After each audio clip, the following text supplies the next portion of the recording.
Hello everyone, good morning, have a good day. Ayan, si mama ko nanood. Ready na ang ating pansit bihon guys. Maaga tayong gumising ngayon. Ang mga bata ay nasa school na. So, gawa na naman tayo ng gagawa tayong pera guys.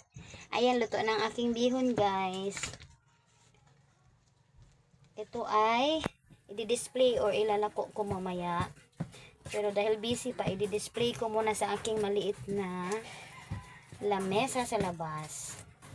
Ganito lang kami dito sa isla guys. Para kumita. Dahil ngayon dito sa isla, walang huli ang mga mangingisda. So, krisis. Ayan, gawa lang tayo ng paraan na alternative para magkakapera tayo. Sana wala namang utang. Charot lang guys. At eto, ready na rin yung aking gulay guys. Na ginadgad para sa aking lumpiang gulay. Ayan, to all my subscribers in YouTube, thank you so much. I really appreciate and God bless you all. Please subscribe for more. Ayan, dahil may nakasalang pa ako doon. Mamaya-maya ko na ito lulutuin. Ang dami namang mga nagvo-voice over dito sa aking pamilya, mga nagsasalita. Sorry guys. Ayan oh.